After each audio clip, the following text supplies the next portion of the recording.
nuestra querida escritora, novelista, amante de la novela histórica. Ya la tuvimos como amante de Galdós, nos estuvo explicando la novelística de Galdós y algunas cuestiones relacionadas con su biografía.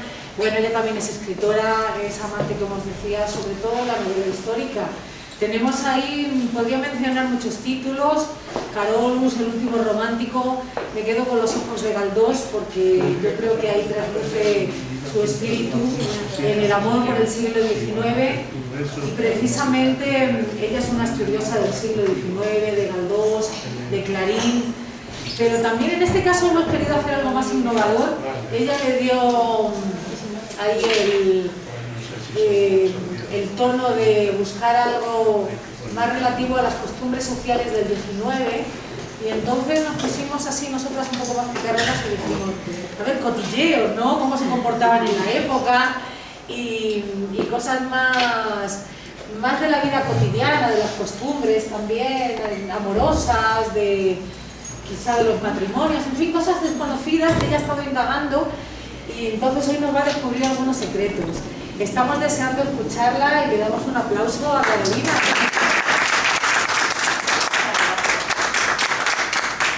Muchas gracias. No sé si se oye bien, si es que no tengo una voz muy portentosa. Entonces, bueno, muchas gracias. Y gracias a Elena. Bueno, es que las presentaciones que me hace siempre son tan maravillosas que apetece volver y volver. Es un privilegio tenerte aquí, de verdad. Bueno, no soy muy buena para los títulos de las conferencias y de las charlas, pero bueno, la idea era poderos transmitir aquello que he localizado yo en textos que no son estrictamente históricos, ni el clásico libro de texto, ¿no? Entonces, he investigado, bueno, me he documentado, ¿no? Porque yo no investigo, yo me documento, yo no investigo nada. Yo lo que hago es documentarme. Lo que hacen los otros, lo que investigan los otros es lo que me sirve a mí para la base de las novelas y de las charlas y demás. Y entonces, sobre todo, me he nutrido de novelas costumbristas, de libros de viajes. Los libros de viajes son magníficos, a mí me encantan leer los libros de viajes, sobre todo los que están escritos por extranjeros, porque nos dan su visión de cómo somos los españoles. Y aquí en el siglo XIX, que fue cuando comenzó el turismo, eso daría para otra conferencia, es muy interesante porque ahí es el momento en que se crearon los tópicos de España. Y realmente te das cuenta de que es que somos diferentes. O sea, eso de que España es diferente, es que somos diferentes. Por lo menos relacionados con los ingleses, los franceses, norteamericanos, alemanes que pasaron por aquí. Algunas de las cosas que dejaron en sus libros de viajes las vamos a comentar aquí, son muy interesantes. Pero vamos, ya os digo que eso da para mucho. También, por ejemplo, he buceado un poquillo en los manuales de urbanidad, que eran las normas sociales de aquel momento. Venía leyendo en el metro los de Calleja, los de la editorial Calleja, que bueno, estaban dirigidos a niños, a niñas especialmente, pero bueno, eran muy curiosos. Algo de prensa y sobre todo una cosa que me interesa más compartir con vosotras, y yo creo que me vais a poder ayudar en esto, es la memoria histórica. Es decir, yo evidentemente no he vivido en el siglo XIX, ni ninguno de los que estamos aquí, pero hemos conocido a abuelos, a gente que nos han comentado cosas de otros abuelos o de gente un poquito mayor, y realmente el siglo XIX, como pasa en todos los siglos, tú no cambias de costumbres de un día para otro. O sea, el 31 de diciembre de 1899 se hacían las mismas cosas que el 1 de enero de 1900. Así, porque claro, lo estudiamos de una manera tan etiquetada que parece que era pues ese cambio. Entonces, es verdad que eso lo hemos comentado hoy en el trabajo, y bueno, gente que es más o menos de mi edad, lo que hemos cambiado en el siglo XX, o sea, desde, por ejemplo, en 50 años para acá, hemos cambiado tantísimo, mucho más que en cualquier otro siglo anterior. Porque con toda la revolución informática, en fin, las redes sociales, el teléfono móvil, que creo que es lo que más ha transformado la sociedad, pues todo eso no se ha conocido antes, ¿no?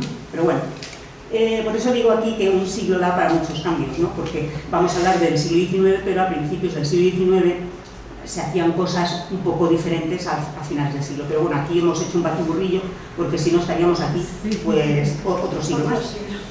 Entonces, bueno, lo que quería deciros antes, que yo he incorporado recuerdos, cosas que me han comentado personas, en fin, un poco la lógica que se tiene que aplicar en estas cosas. Luego, cuando vayamos hablando de costumbres, si tenéis alguna o os acordáis alguna, sobre todo la gente que ha vivido en pueblos, las costumbres se han mantenido mucho, ¿no?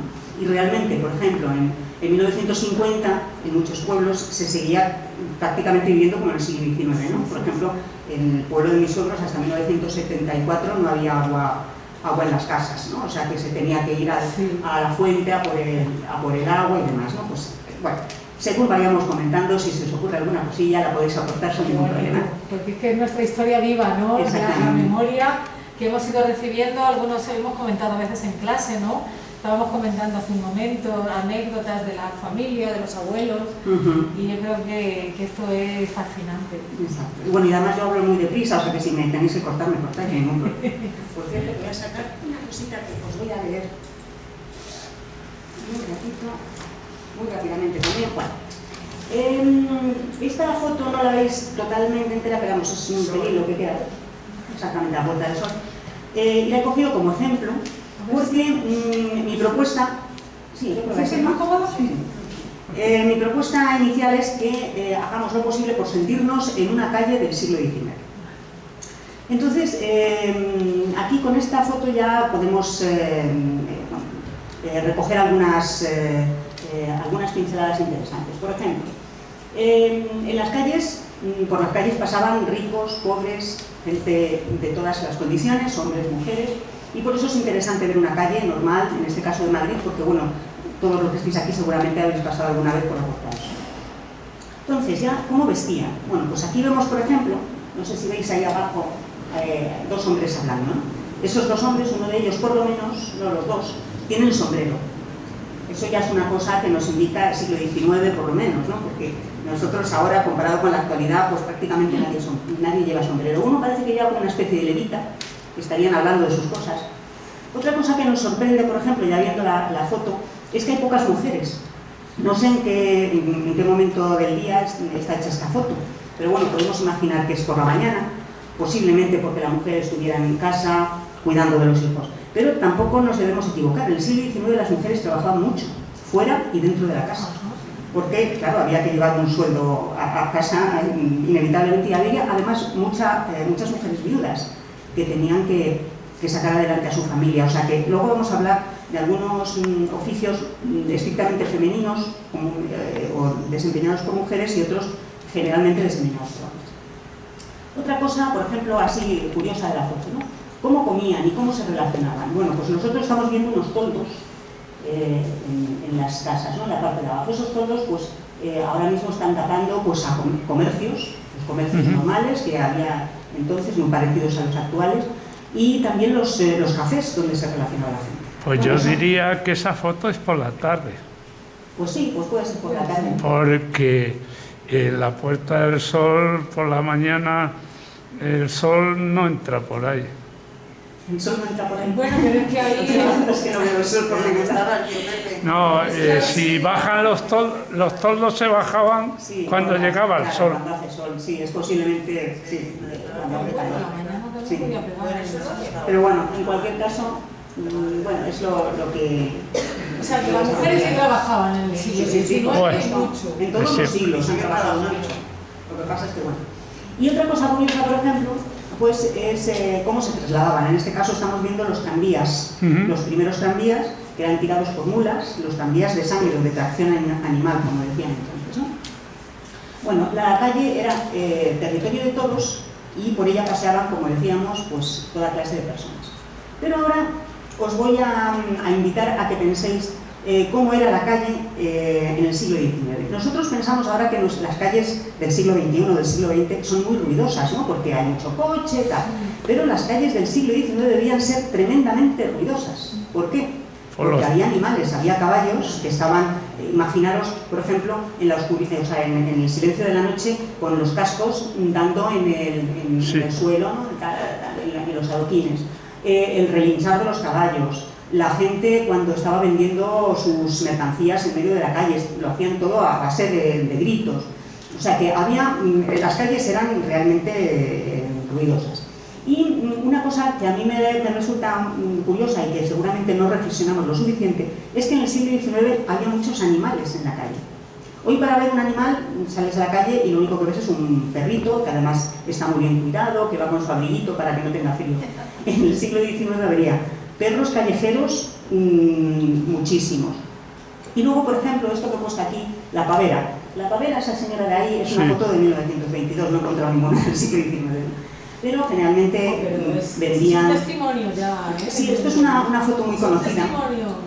Y bueno, pues vendían los animales vivos. La gente cogía al pavo, se lo llevaba a casa y en una casa de vecinos, normal y corriente, pues ahí lo mataba y lo hacía y lo cocinaba. O sea que en las casas normales de vecindad pues había momentos en que había animales vivos, ¿no? Luego estaban los tranvías, como comentábamos antes, los tranvías tirados por mulas, los tranvías de tracción animal, por tanto, ahí también estaban las mulas. Pero también estaban los caballos, pues para tirar de los coches elegantes, las calesas, los simones, etcétera, ¿no? Como vemos ahí en la puerta de Alcalá.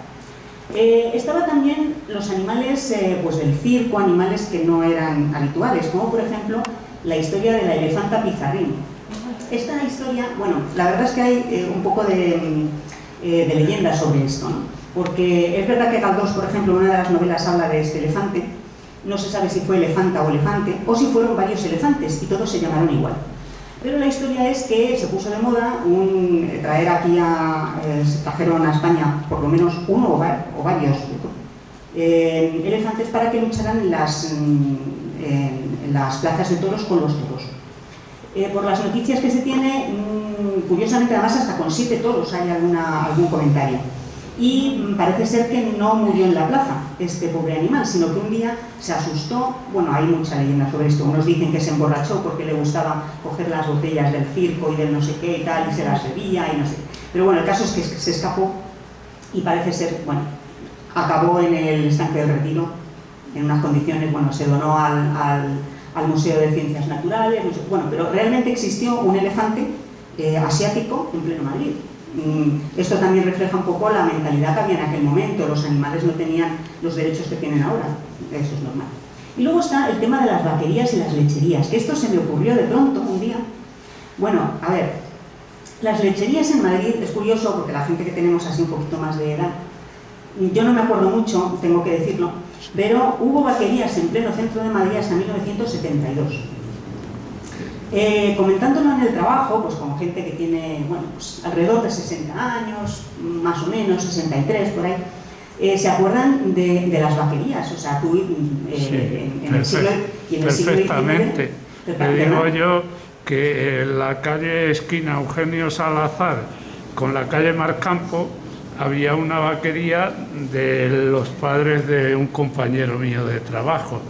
Y esa duró, ni se sabe hasta cuándo. Claro, en el siglo XIX tenemos que pensar, bueno, la importancia, y vamos a hablar la importancia de la leche en lo que es en la sociedad y en la vida cotidiana.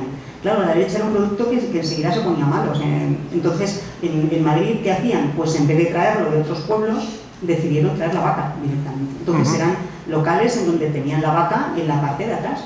Y tú ibas con tu cuartillo de leche o como fuera en cada sitio. Con la lechera. O con la lechera, ordeñaban a la vaca y... Exactamente. Y recuerdo, por ejemplo, vamos, yo recordar, no lo recuerdo exactamente, pero sí que esta es de mi barrio y todavía se pueden localizar algunos locales que se ponen, no sé si lo veis bien, la gran vaquería, la parte de arriba, ¿no? Esta es de la calle Fray Luis de León 5, que fui expresamente ayer, pasé y dijo, uy, la vaquería aquella y tal, y le he hecho una foto, aunque no se ve muy bien, para que lo veáis. Y me comentaba mi hermana, por ejemplo, que ella cuando pasaba por una de las vaquerías que había en el barrio, pues que pasaba muy deprisa porque había siempre muchas moscas, ¿no?, en la puerta. Pues claro, y cantaba. Exactamente, y mucho olor, ¿no? O sea, que bueno, para que veáis cómo era la vida en el siglo XIX. Y lo que hemos dicho, el olor es una cosa muy importante. Si a nosotros ahora nos teletransportaran de pronto y nos llevaran de una calle o de una casa en el siglo XIX, lo primero que nos iba a resultar extraño sería el olor. El olor cambia mucho de acuerdo a las épocas, ¿no? Bueno, es una cosa educacional, ¿no? A ti te educan respecto a que el olor, esto puede ser agradable y este puede no serlo. En el siglo XIX, pues la gente no se lavaba tan a menudo como en la actualidad, y luego había muchos animales, ¿no?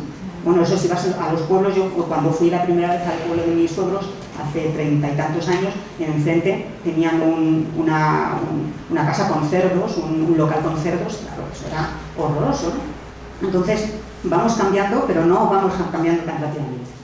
Bueno, pues ya empezamos, como siempre, a hacer referencias literarias y yo no puedo evitar hablar de Galdós. Pero es que es normal, porque si hablas del siglo XIX y de las costumbres, necesariamente tienes que hablar hermano de Galdós, porque todo lo tiene Galdós. Yo he intentado aquí meter a otros autores, porque si no era muy exagerado. Pero bueno, entonces este texto, que es de lo prohibido, dice: me agradaba ver pasar cada 5 minutos el tranvía, lo hemos visto en la foto, el tranvía, siempre de derecha a izquierda, con las plataformas llenas de gente. Me gustaba ver las hojas secas arrancadas de los árboles por el viento y esparcidas por todo el paseo, barridas luego por los operarios de la villa y hacinadas en el hueco de los alcorques. Me acompañaban los carros, que a todas horas pasaban, y el grito de los carreteros, aquel incomprensible huesque a extraño acento. El huesque es se ha estado utilizando hasta mediados del siglo XX. Esta palabra la conozco yo de mi suegro, que él trabajaba en el campo, y él nos comentaba, pues cuando ibas en el carro para indicar hacia el lado derecho, hacia el lado izquierdo a la caballería, en este caso a los caballos, a las mulas, les decías huesque, y por el otro huella o, decía él, que no sé cómo sería, o sea, una izquierda y otra derecha. Es la única vez que lo he visto yo reflejado en un texto. Claro, en Galdós se encuentra.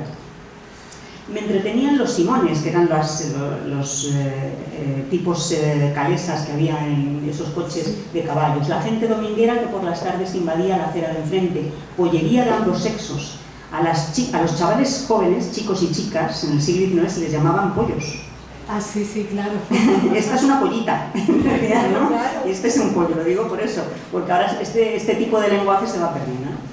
Alquiladores varios de las sillas de hierro. Pasaba ratos buenos observando el público especial de los puestos de agua.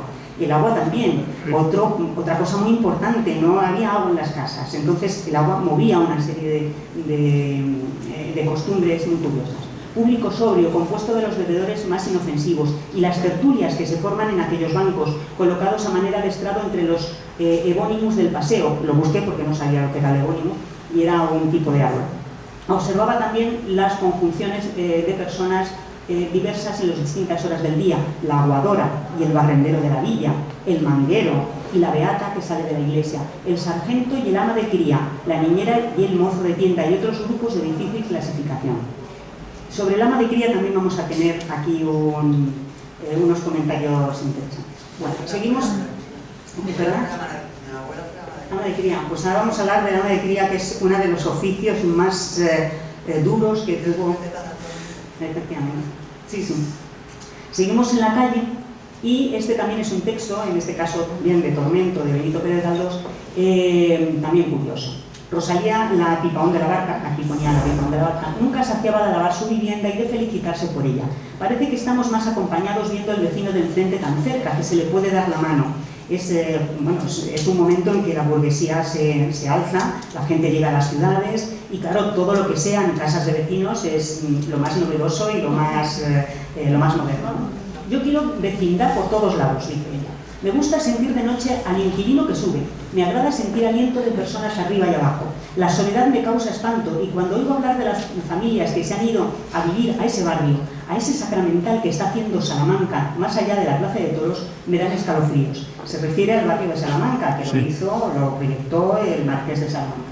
Jesús, qué miedo. Luego este sitio es un coche parado. ¡Qué animación! A todas horas pasa gente. Todita la noche está usted oyendo hablar a los que pasan, y hasta se entiende lo que dicen. Créalo usted, esto acompaña. Como nuestro cuarto es principal, parece que estamos en la calle.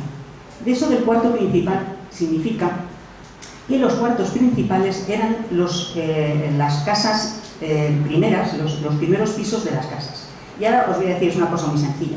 Estáis viendo, por ejemplo, este de la plaza del Marqués de Pontejos. Este es el edificio en el que se inspiró Galdós para hablar de la casa que tenían en Fortunat y Jacinta, pues Jacinta, la casa de los Arnaiz, ¿no? Bueno, pues estas casas, que es la casa tipo de los burgueses de finales del siglo XIX, pues está un primer piso, un segundo piso, generalmente 4. El piso primero es el principal. Es el principal porque es más caro, es donde viven la gente que tiene más dinero, pero también es el más cómodo. Luego, en la segunda planta, ya ese piso cuesta un poquito menos, y ahí se establece la gente que tiene menos dinero. En el tercero, igual. Y en el cuarto ya, y si hay guardilla, ya generalmente es gente alquilada, gente que tiene poco dinero. ¿Por qué cuesta más el de abajo? Pues lo contrario a lo que pasa ahora, porque no hay ascensor. Al no haber ascensor, es el mejor. Entonces, toda la gente rica de aquel momento, en el siglo XIX, siempre dice, yo vivo en el principal. Que sepáis qué es eso. Bueno, y luego de aquí abajo, esta es la calle Serrano. Si habéis pasado por la calle Serrano, sí, habéis visto esos edificios que tienen esas entradas tan sumamente grandes, esos portalones. Esos portalones eran para los coches de caballo. Y si os fijáis, yo estuve trabajando muchos años, no en esta calle, sino en Jorge Juan. Y era una casa así, enorme, grande, además, y un patio precioso.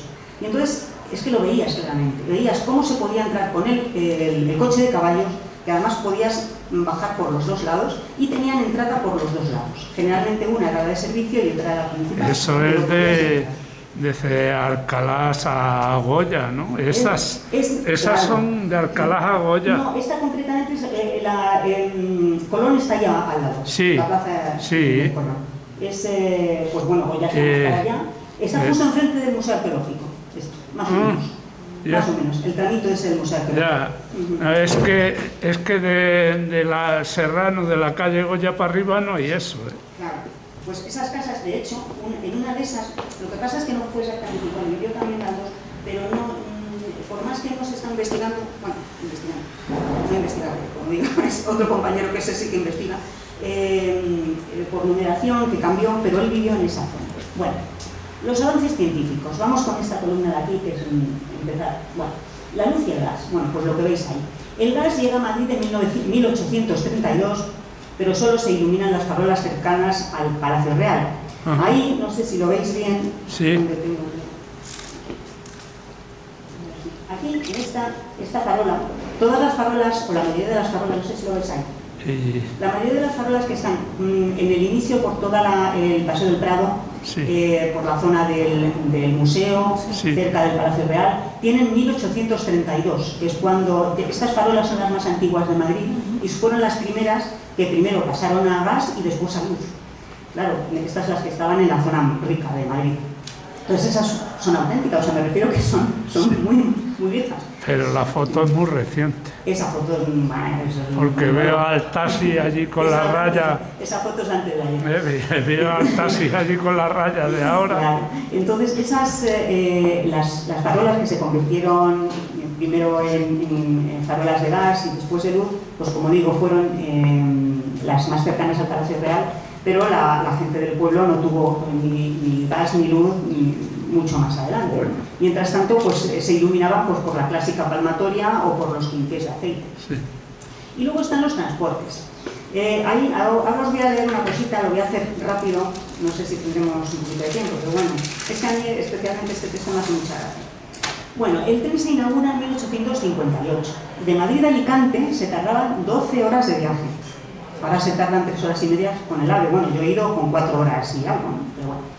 A Granada, por ejemplo, que es de las ciudades que está peor comunicada del sur, llegó un poquito más tarde, en 1866, y un tren rápido, Madrid-Granada, tardaba 24 horas.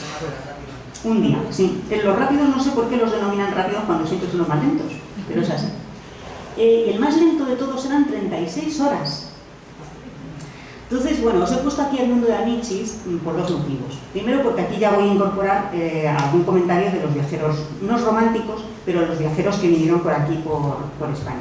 Y este libro, el de Viaje durante el reinado de Don Amadeo de Saoya, escrito en 1871, por el mundo de Amichis, es uno de los más divertidos. Si lo podéis encontrar, de verdad que os aconsejo que lo leáis porque tiene anécdotas muy curiosas.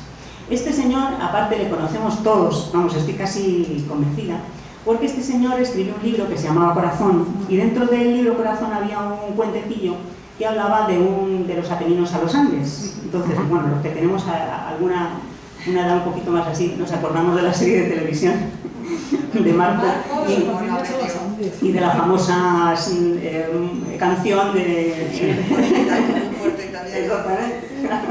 Bueno. Hombre, forma parte de nuestra vida, ¿no?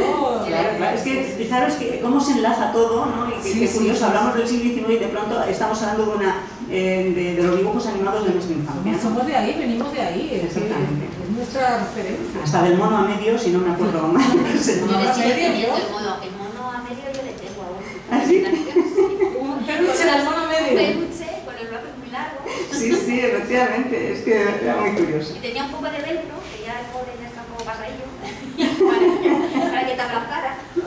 Sí, pues ya no se nos va a olvidar que este señor escribió lo de Marco. Bueno, pues os voy a leer muy rápidamente, a ver si os hace tanta gracia como a mí cada vez que lo leo.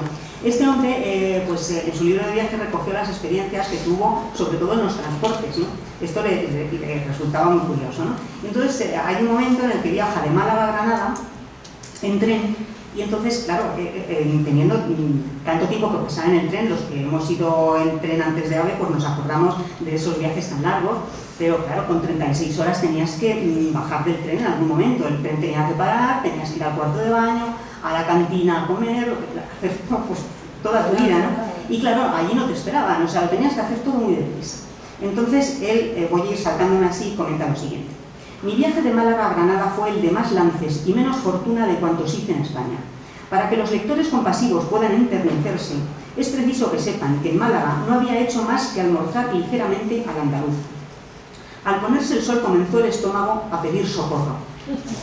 El tren se detuvo delante de un puente poco seguro. Bajaron todos los viajeros y desfilaron de dos en dos para esperar los vagones en la otra orilla del río. Estábamos entre las rocas de Sierra Nevada, en un lugar desierto y selvático que nos daba apariencias de rehenes conducidos por una partida de secuestradores. Instalados en nuevos coches, el tren volvió a ponerse en marcha con la misma pereza que antes, y mi estómago a languidecer más míseramente que nunca. Llegamos al cabo de largo tiempo a una estación toda llena de trenes, donde casi todos los viajeros se precipitaron en tierra antes de que yo pudiera poner el pie en el estribo. ¿A dónde va usted?, me preguntó un empleado de ferrocarril viéndome bajar. A comer, respondí. ¿Pero no va a Granada? Sí, a Granada. Entonces no tiene usted tiempo, el tren sale enseguida. Pero los demás han bajado. Los verá usted volver corriendo de aquí a un momento. Pasan 2 minutos, pasan 5, pasan 8 y los viajeros no vuelven, y el tren no se mueve. Salto del coche, corro a la estación, veo un café, entro en un gran salón. ¡Dios del cielo! 50 hambrientos devoraban y gritaban alrededor de una mesa, con la cara en el plato, los codos en el aire y la vista en el reloj. Otros 50 se estrechaban frente al mostrador, cogiendo y embolsándose panes, frutas y dulces. El amo y los mozos, jadeantes como caballos, chorreando sudor, corrían de un lado para otro, tropezaban con las sillas, chocaban con los consumidores, derramaban salpicones de caldo y de salsas. Pero repuesto enseguida me lancé también al saqueo. En el primer ataque fui rechazado por un codazo en el pecho.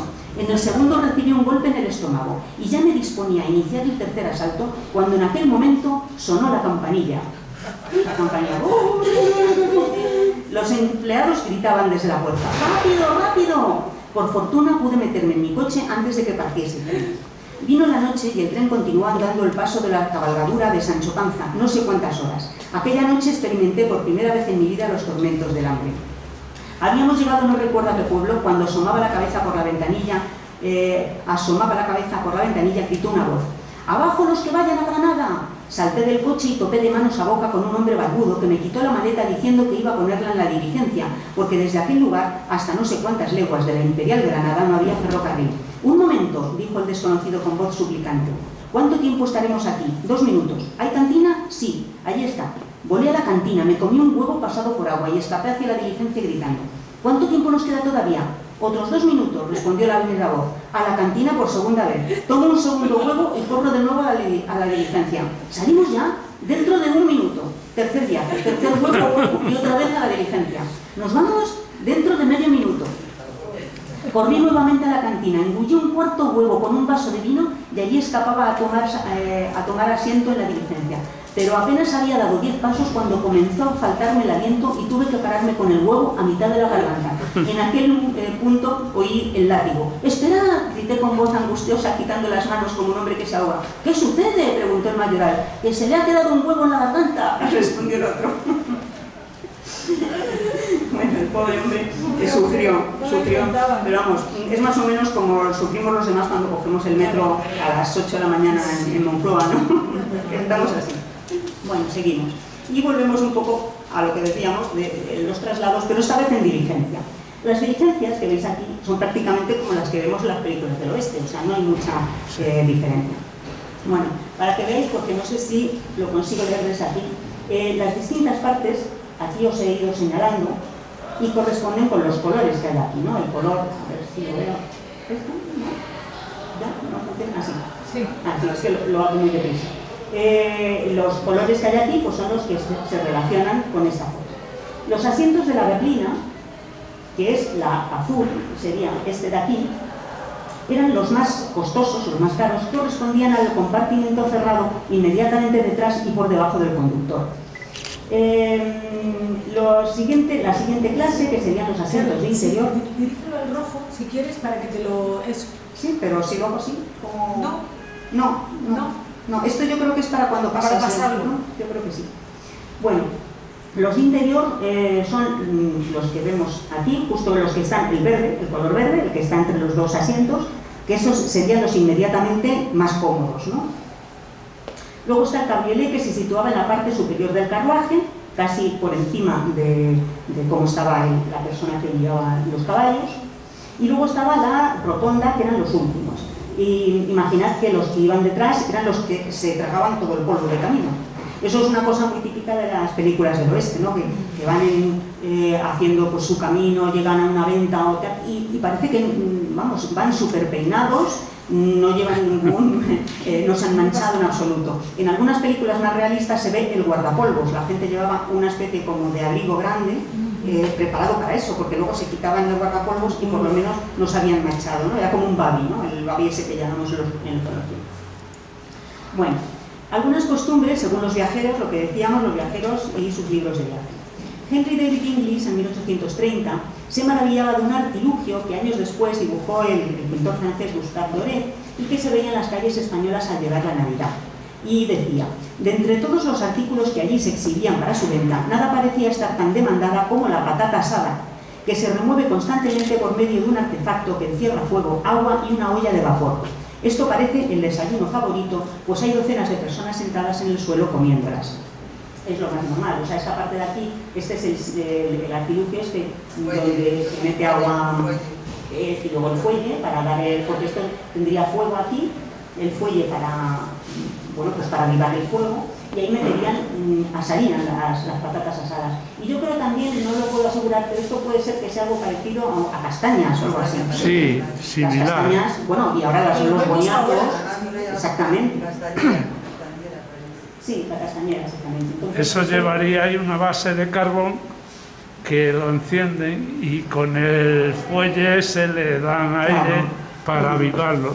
Pues esto es algo que, por ejemplo, lo seguimos viendo, ¿no? O sea, no ha cambiado para nada, ¿no? Pero parece ser que David Inglis, que era escocés, si no recuerdo mal, a él le chocaba mucho eso, ¿no? Porque eso no lo había visto él. Era un producto, o sea, es un producto muy barato, la patata, prácticamente accesible para todo el mundo, y bueno, pues se comía con mucha facilidad. Pero luego está también la parte, si antes hablábamos de la comida, ahora hablamos de la bebida. Y también a los extranjeros les resultaba muy curioso cómo bebíamos los españoles. Decía, en la mano esgrimía, estoy leyendo esta parte de aquí, en la mano esgrimía cada uno una larga navaja, con la que pescaba de vez en cuando un enorme pedazo de carne de una fuente, más enorme aún, de color achocolatado. Me imagino que se refiere a las fuentes de los cochinillos, por ejemplo, si habéis estado en Segovia, ¿no? Pues esas que son de barro para asar y demás, ¿no? Y lo de la navaja, bueno, pues es que yo recuerdo, por ejemplo, a mi suegro en el pueblo, ¿no? Siempre tenía una navajita, la navajita la sacaba y con esa navajita hacía milagros, ¿no? Pinchaba, comía, cortaba. ¿El qué? Pues no lo sé. No sé, esta era la navajita esa típica que llevan los señores mayores en el pueblo. Es que esa sí está, si tú tienes que ir al campo y vives en el campo, eso lo necesitas. Es multiusos. Claro. Y luego está el tema del porrón, que también es una cosa que me hizo gracia, hacía años que no me acordaba yo del porrón. Del porrón. Se dedicaban a pasarse el vino a la manera meridional, eso es, bebiendo a chorro desde una gran vasija, un río de vino que caía desde la distancia de un pie, describiendo un hermoso arco al interior de la boca. Claro, para ellos, para un inglés, ver esto debía ser algo, y bueno, yo he bebido poco en porrón, pero yo me acuerdo que en la época de la universidad, en los años 80, había un sitio por Moncloa que se seguía bebiendo en porrón. Y claro, si no sabes dónde hacías así, se te caía todo el vino para sí, esto es... Sí, muy curioso. Pero esto sí que me hizo mucha gracia cuando estaba yo pensando en cosas. Dije, es verdad, es que hace muchísimos años que no veo esto. Bueno, estas son fotos Esta de aquí, bueno, es una foto de la guerra civil, y esta pues más o menos. Pero en el siglo XIX y a principios del siglo XX, hasta casi mediados, era muy habitual que usásemos diferentes partes del cuerpo para ayudar, ¿no?, a nuestra actividad. En este caso, por ejemplo, la cabeza, es que claro, es una cosa inútil, ¿no?, la cabeza. Entonces, en muchos países orientales se lleva, bueno, pero bueno, aquí en España y en Madrid era muy curioso ver estas cosas, ¿no? Entonces, lo que yo recuerdo especialmente es el panadero. El panadero que lleva una... Bueno, este es peruano, pero bueno, en cualquier caso sería lo mismo. Llevaban una tabla y encima de la tabla los bollitos. Que bueno, si no estaba un poquito... no, cogían el bollito y se largaban. La última vez que yo vi a un panadero así fue en el 2014 en Granada. Estaba en un hotel esperando, estábamos haciendo una actividad y estaba esperando una escritora que habíamos invitado para la Feria del Libro, y de pronto pasa un señor con la tabla y lleno de bollos, y nos quedamos alucinados. Como en otra época, pero si te pones a pensarlo es que es muy práctico, ¿no? Eso sí, las cervicales no sé cómo terminan. Y las señoras, en mi tierra las señoras, normalmente las chiquitas, iban a la fuente por el agua y llevaban el cántaro, uno en el costado y otro en la cabeza. O sea, sí, pues se ponían un rulito, luego vamos a ver otras cosas. Sí, la rodilla. Exactamente, lo ponían y allí, bueno, es una cosa. Y luego está este tema del cigarro en la oreja. Esto sí yo lo recuerdo. Claro, que eso ahora se ha puesto un poquito, no de moda, pero lo siguen haciendo mejor. De hecho, hace unos meses, pues estaba yo en el metro y veo, como además cojo la línea de la universidad, y veo allí con muchos chavales y tal. Entonces se hacen se lo hace y se lo puso en la oreja. Y pensé, hace años, casi un siglo que yo veo esto. Además sería como de chulito, o sea, te pones ahí Sí, y miras ahí el malote de... Exactamente. Bueno, también he visto el lápiz, por ejemplo, los tenderos, cuando Sí. apuntan y tal, se ponen el lápiz. Eso yo lo recuerdo de pequeña Y también. hasta el palillo. También he visto en los pueblos en los palillos y luego se lo ponen ahí. O sea, es multiuso también la oreja. Sí, sí, sí. Pero es curioso porque esta forma tuve en Granada, poco después de ver esto, lo comenté porque bueno, era una ruta sobre los viajeros románticos, claro, y lo comenté, eran chicos de universidad, y lo comenté esto y se me quedaron mirando alucinados. Yo esto no lo he visto jamás. Digo, pues puede ser, no creo que sea una costumbre de Madrid, porque ya muchas veces no lo sabes, ¿no? Pero bueno, curiosidades de estas, ¿no? Que en aquella... En los pueblos estaban, yo solo he visto en el pueblo, Sí, sí. gente mayor que a lo mejor estaba, pues, yo qué sé, con sus cosas de la tarea y se hacían los cigarros, porque ahora parece que los cigarros se hacen ahora, pero eso ha existido siempre. Sí, ahora que ha vuelto. Y ha vuelto todo eso otra vez. Y se hacían los cigarros y se los Se lo ponían. ponían. Claro, es que era Como una... diciendo, bueno, ahora ya lo tengo hecho, ya me lo fumo porque ya lo tengo hecho. Claro, sí, además la ropa que se utilizaba... Requería su tiempo. Claro, la ropa no era tan práctica como ahora, que llevamos los Exacto, sí, antes era una camisa, poco más o menos, un pantalón, muchos lo mismo ni tendrían O lo bolsillos. podías perder incluso, o lo podías manchar, o lo podías mojar. El tabaco mojado no lo servía. Claro. Sí. Me ha venido a mí en la cabeza el bolígrafo en una frutería de pequeña, claro, que te despachaban, te ponían lo que fuera y luego para hacerte la cuenta se cogía el señor el bolígrafo aquí en la oreja. No he venido esa imagen. La cuenta que te hacía Sí, muy curioso. Bueno, seguimos. Y ahora empezamos con los manuales de urbanidad, que también aquí hay tela, ¿no? Estos manuales nos proporcionan información sobre costumbres de la época. Contenían las normas a seguir en una sociedad de buen gusto. Algunas de ellas eran costumbres que podríamos practicar en la actualidad. De hecho, algunas las seguimos practicando, ¿no? Y algunas deberíamos, porque la verdad es que... Se han perdido algunas. Sí, y dices, pues esto podíamos seguir usándolo porque es muy práctico, ¿no? Leyendo este manual podemos saber cómo se debía comer, cómo relacionarse con la gente, visitas, bailes de sociedad, cómo hacerlo adecuadamente en los momentos íntimos, antes y después del matrimonio, que decían cómo tenías que comportarte con tu marido y cómo el marido con la esposa. Ostras, esto es muy interesante, Y ahí no vamos a profundizar mucho, porque, bueno, más que nada porque tardaríamos, pero vamos, y en los momentos tristes de la vida. Como por ejemplo. Sí, de estos hay muchos. Hay muchos, pues la posguerra ya, o sea, después de la guerra civil. Hay los usos amorosos de Carmen Martín-Gaite y todo eso. Sí, es que hace un frío. Bueno, Pues seguimos entonces, a ver qué sacamos de esto de los manjares. Bueno, dice, para tomar los líquidos apoyaremos el borde del vaso o de la taza en la parte exterior del labio inferior y solo aplicaremos el labio superior cuando sea absolutamente indispensable para beber sin ruido. Es altamente impropio y grosero el introducir el borde del vaso de la taza en la boca, de modo que el labio inferior quede cubriendo una parte de su superficie y el superior sumergido en el líquido. Bueno, es que nos decían cómo teníamos que beber. Y si hubiera seguido yo esto al pie de la letra, el otro día no me hubiera hecho una ampolla al beber el té, porque estaba ardiendo y me acordé del manual. Digo, vaya, lo tenía que haber leído antes. El manual, pues había estudiado bien. Pero todavía es más incivil el entrar fumando a una casa, aunque en ella no haya señoras, y por grande que sea la confianza que tengamos con sus dueños. De este modo no solo nos hacemos molestos con el humo del tabaco, sino que tenemos que incurrir en la falta de escupir y en la de dejar en la casa los fétidos cabos de los cigarros.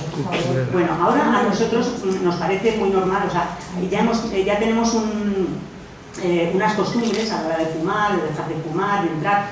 Es verdad que hasta el año 1986 o así no había una legislación, si no recuerdo mal, entonces bueno, eso era un poco... Pero antiguamente la gente que fumaba, bueno, pues no tenía ninguna limitación a la hora de relacionarse. Y, por ejemplo... Si fumaban los médicos en las consultas y son los menos indicados para... Algún médico me ha pedido fumar. Eso, ahora vamos con eso. Entonces, lo de la escupidera tenía su sentido, porque como dice aquí la compañera, estaba también el rapé. El rapé, aunque era más típico del siglo XVIII, es verdad que en el siglo XIX se siguió utilizando, era mascar un tabaco, ¿no? Claro, eso creaba una saliva impresionante y tenías que escupirla de alguna manera. Y por eso había tantas escupideras. Me acuerdo una vez, de pequeña, que entramos en un bar y yo era muy pequeñita, entonces estaba jugando y tal. Y entonces me acerqué a una cosa que era dorada y yo estaba mirando y me cogieron y me dijeron, no te acerques, niña, que esto está sucio, que es una escupidera. Eso. Bueno, pues había en los bares, recuerdo por ejemplo en los médicos estos un poco ya antiguos y tal, tenían su escupidera, luego muchas veces se utilizaba para otra cosa, claro, porque ya nadie escupía, pero escupideras yo recuerdo verlas, ¿eh? En este caso la que he enseñado es muy bonita, tal, es de cerámica, pero yo la recuerdo metálicas. Sí. Luego ahí había gustos. Bueno, la pobreza y la riqueza, y aquí ya nos metemos en temas muy curiosos. ¿Cómo influye en los oficios de hombres y mujeres? La sociedad del siglo XIX tiene un alto índice de mortalidad. Los más dañados, como es lógico, son los niños, ¿no? En Tristana, de Benito Pérez Galdós, leemos que la protagonista no quiere ser madre y dice: ay, no, le querría yo tanto, refiriéndose a su hijo, que me moriría de pena si me lo quitara Dios, porque se mueren todos, dice. ¿No ves pasar continuamente los carros fúnebres con las cajitas blancas? Me da una tristeza. Ni sé por qué permite Dios que vengan al mundo si tan pronto se los ha de llevar. No, niño nacido es niño muerto, dice Tristán. Las enfermedades incontroladas en una sociedad pobre afectan directamente a los más débiles, ¿no? Por eso se pone todo el interés en que el niño reciba el alimento necesario. Y aquí empezamos a hablar del concepto leche en el siglo XIX, ¿no? La leche proporciona a las madres humildes un trabajo y a las mujeres ricas la posibilidad de tener una vida cómoda, acorde a los usos sociales y además alimentar a sus hijos, ¿no? Las nodrizas, amas de leche y los asilos. El uso de las nodrizas viene de muy antiguo, ¿no? Entonces las madres saben que dependen de la leche para salvar a sus hijos. Lógicamente, si ellas no pueden darles de comer, tus hijos se van a morir, ¿no? Tanto es así que los niños que comparten nodriza son llamados hermanos de leche. Hay un caso muy conocido, bueno, muy conocido, por lo menos en Granada es bastante conocido, que es el caso de Juan Latino, que fue un esclavo etíope, que vivió con el nieto del gran capitán, y no se sabe a ciencia cierta si, siempre se ha dicho que eran hermanos de leche, y de hecho Juan Latino luego se llamó Latino porque dio clases en la universidad. La primera persona de color, creemos que en Europa, que dio clases en la universidad. Era una persona, bueno, yo creo que era superdotado, tiene una vida, de hecho estoy documentándome la próxima novela será sobre Juan Latino, me parece un personaje apasionante. Y lo que no se sabe es si la madre de Juan Latino dio leche amamantó al nieto del gran capitán o fue al contrario, o sea, una nodriza independiente amamantó a los dos. Bueno, en cualquier caso fue una relación muy curiosa. Las mujeres pobres recurren a otras mujeres o al asilo, llegado el caso, a nutrir a sus hijos, y las mujeres ricas acuden a las nodrizas para amamantarlos. Por lo tanto, hay como un círculo, una necesidad entre las mujeres de amamantar a sus hijos, ¿no? El plano y guía del viajero de Emilio del Valle de 1886 habla de los asilos de Madrid y dice: las nodrizas de los asilos tenían que estar casadas o ser viudas y en buen estado de salud. Imaginaos el trabajo que requería, o sea, para una mujer, porque las amas de leche, las nodrizas, tenían que cumplir unos requisitos. El primero, tener leche. ¿Y cómo se tenía leche? Habiendo tenido un niño, y entonces en el momento en que has tenido un niño y tienes leche, tienes dos opciones: o dejar a tu hijo en manos de otras personas. Por lo tanto, venían a la ciudad y tenían que dejar a su hijo recién nacido para que ellas poder dar la leche a otras personas y recibir un salario a cambio, o podía ser que su hijo hubiera muerto, con lo cual aprovechaba, digamos, esa única opción que tenía para recibir un sueldo y poder, por ejemplo, dar de comer al resto de los hijos, ¿no?, que tenía en su casa. Era tremendo. Hacia 1833 la inclusa de Madrid contaba con 2.239 niños de hasta 7 años. ¿La inclusa de Madrid dónde estaba? ¿Perdona? La inclusa de Madrid dónde estaba ubicada. No sé exactamente la calle. Hubo varias, de todas formas. Aquí sí, mira. Aquí, por ejemplo, lo que pasa es que no se ve bien. Mira, en los hospitales de San Fernando, aquí hay varios, ¿no? Sí, si quieres te lo puedo buscar ahora mismo, no sé la calle. No, por favor. Pero, a ver, está, mira, aquí por ejemplo. A ver, estos son los asilos. Cada asilo también estaba relacionado a veces con los oficios. Y luego estaban, pues, mira, enfermeras de la caridad, o sea, no sé, pero vamos, si quieres te lo puedo... Es que ahora mismo no lo sé. ¿En qué calle? Dime. Perdona, ¿los amamantaban hasta los 7 años? No lo creo, no creo que tanto como a los 7 años, pero sí que era muchísimo más que el concepto que tenemos ahora de amamantar a los niños. ¿A los 4 o 5 a lo mejor? Sí, yo creo que eso sería una edad muy adecuada en aquella época, porque era el único medio. Date cuenta que además para los asilos era muy barato.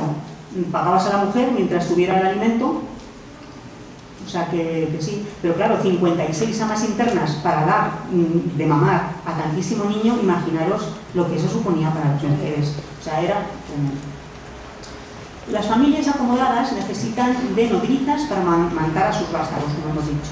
En la sociedad burguesa la mujer no debe amamantar, la mujer burguesa, la mujer rica no debe amamantar. De hecho, Emilia Pardo Bazán, que fue una mujer muy adelantada para su época, tuvo 3 hijos. Ella quiso dar de mamar a sus hijos y la criticaron mucho. Qué curioso, ¿y por qué sería ese concepto de que no era adecuado para... Pues porque, bueno, la mujer rica, en fin... Sí, pues ya lo sabes, ¿no? En fin. Entonces lo normal era contratar el servicio de amas de cría, ¿no? Eran todos los trabajos desagradables los tiene que hacer la gente pobre, ¿no? La gente que no es de su mismo estatus. Entonces, generalmente venían de otros lugares a la capital. Entonces, en Madrid había, se reunían en distintas zonas, en este caso de Madrid y de otras ciudades, para que luego fuera la gente a buscarlas y tal, ¿no? Entonces, en Madrid, donde se reunían era la Plaza de Santa Cruz, está cerca de la Plaza Mayor, y en Granada, al lado, en la plaza principal de la catedral, que es la Plaza de las Pasiegas. Ha tomado el nombre precisamente de las nodrizas. ¿Por qué? Porque las nodrizas más conocidas eran las pasiegas. Eran tantas, venían de Burgos, generalmente del norte. Las pasiegas eran de Santander. De Santander, de la zona del Pas. Burgos, Guipúzcoa, Asturias. Y se pusieron de moda porque la familia real empezó a contratar a nodrizas del Valle del Pas, ¿no? En Madrid hubo 2 conocidas agencias, hubo hasta unas agencias de colocación de nodrizas. Las 2 más conocidas de Madrid fueron una en Concepción Jerónima y otra en Mesón de Paredes. El nombre de la, como decía, de la Plaza de las Pasiegas en Granada toma el nombre de todas las mujeres que iban allí a reunirse para que fueran las familias que necesitaban y llegaban a un acuerdo y demás. Pero claro, esto se hizo tan sumamente enorme y tan grande que en Madrid, por ejemplo, pues hubo agencias de colocación.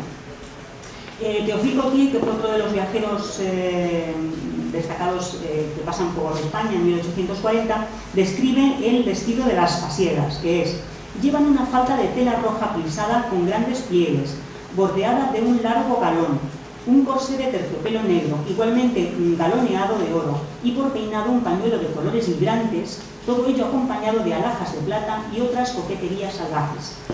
Llevaban, esto era como un traje tradicional.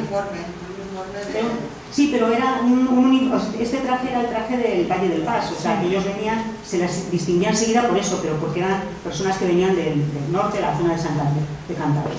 Y es curioso porque tenían muchas alhajas, venían con muchas alhajas. Y esas alhajas incluso ha habido exposiciones en el Museo Romántico y por ahí, y son muy bonitas, claro. Bueno, otra vez Benito Predador. En El amigo Manso hay una escena que a mí se me quedó muy grabada cuando la vi, y dice lo siguiente. Bueno, hay un momento en que el protagonista le llaman para que vaya a buscar a una nodriza porque ha habido un nacimiento y la madre no puede dar de la leche al niño. Y entonces él va a un sitio donde sabe que va a haber nodrizas. Y resulta que hay un médico que está examinando a las nodrizas. ¿Cómo se puede saber que la nodriza, o cómo pensaban en el siglo XIX que las nodrizas tenían buena calidad en la leche? Palpando, no había otra opción. Entonces dice así Galdós: quedéme pasmado al entrar en aquella gran pieza, nada clara ni pulcra, y ver el escuadrón mamífero alineado en los bancos fijos en la pared, mientras dos facultativos, uno de los cuales era Augusto, un amigo suyo, hacían el reconocimiento. El antipático ganado inspiraba repulsión grande, y mi primer pensamiento fue para considerar la horrible desnaturalización y sordidez de aquella gente. Las que habían tomado por oficio semejante industria se distinguían al primer golpe de vista de las que, por una combinación de desgracia y pobreza, fueron a tan indignos tratos. Faltaban en la pared los escudos de Paz, Santa María de Niega, Río Frío, Cabuérnaga y Cebreros, y como inscripción ornamental el endecasílabo de aquel poeta culterano que, no teniendo otra cosa que cantar, cantó la nodriza y la llamó lugarteniente del pezón humano. Bueno, un poco irónico, pero realmente, pero ya con lo que os voy a decir ahora, ya esto ya sale. Bueno, el novelista religioso José Francisco de la Isla, que dijo que era un mercado diario de carne humana, no podía ser de otra manera, y a la par grotesco, porque las nodrizas, entre otras cosas, venían con un perrito. ¿No os podéis imaginar para qué quería el perrito la nodriza? Bueno, cuando venía la nodriza de Cantabria, tenía que mantener leche, tenía que mantener la leche. Sí, para mantener la leche hay que darle mamar, pues necesitaba un cachorro, y entonces iban siempre con su perrito. O sea, imaginaros hasta qué punto. Yo no lo había oído en mi vida, esta historia. Pero no se puede juzgar con lo No juzgar, hace 200 años inclusive. el desconocimiento, ¿no? No, yo creo que nos está sorprendiendo la terrible situación por la que pasaban estas mujeres, ¿no? Exactamente. Y claro, este era un trabajo excepcionalmente de mujer, si es que no podía ser de otra manera, ¿no? Además acabarían muertas. Claro, es que tremendo, y además tenían que estar en buenas condiciones de salud. O sea, es que era, claro, el trabajo, que ahora lo vamos a ver, mira, con este trabajo va a ser un poco igual, ¿no? El trabajo de las lavanderas, ¿no? El agua y las lavanderas. El agua es muy importante, lógicamente no hay agua en las casas y necesitan subsistir por el agua, ¿no? Sí, pues las lavanderas... Esto yo creo que suena más, no todo, por lo menos esto de ir a lavar al río. Claro, sí, pero el trabajo era tremendamente duro. Mucho, ¿no? Claro, Sí. pero era un trabajo tremendamente duro. Yo lo otro es que me ha dejado loco. Entonces, por ejemplo, las lavanderas que, bueno, todos hemos visto siempre, incluso seguimos lavando a mano en algún momento determinado, ¿no? Y yo me acuerdo, por ejemplo, de las tablas estas de lavar. Sí, esas tablas, habéis conocido las tablas. Claro. Y se desgastaba lo del medio de tanto lavar, se quedaba Exactamente. listo. Claro. Y lo curioso que eso ya no, claro, yo ver lavar en río no he visto, pero bueno, estas señoras se metían dentro de esta caja, porque si no se metían, se mojaban. Claro, estaban muy cerca del agua. Entonces se metían en estas cajas para resguardarse un poco. Había dos tipos de las lavanderas de Madrid, mira, dice Ramón Gómez de la Serna. Las lavanderas de Madrid conocen el río Lado y el río que arde. Claro, las manos que tendrían esas mujeres serían tremendas, ¿no? Serían horrorosas, porque cuando hiciera calor, bueno, pues estás ahí mojadita, pero con el frío, tremendo, ¿eh? O sea, y esto, mira, pues lo que ha dicho el compañero antes, Estas son de mojaca. Esta es la clásica mojaqueña, que además va con el velo, lo tiene así puesto, o sea, es totalmente morisco, todavía siguen conservando esas costumbres, entonces lo cogen con las dientes y lo llevan así, ¿no? Y encima se ponen el rubulillo ese en la cabeza y llevan las acántaras esas sin ningún problema. Bueno, a ver, os iba a contar. Decía Bretón de los Herreros en 1851 en Las lavanderas, en un capítulo del libro este de los españoles pintados por sí mismos. Dice que existen dos tipos de lavanderas, las públicas y las privadas. Las privadas, lógicamente, son las que lavan para sí mismas y para su familia, que ya era un trabajo impresionante. Pero las públicas, eso era tremendo, porque tú podías, por ejemplo, lavar para un hospital. Y lavar para un hospital significaba lavar sábanas con sangre, sábanas con vómitos, sábanas...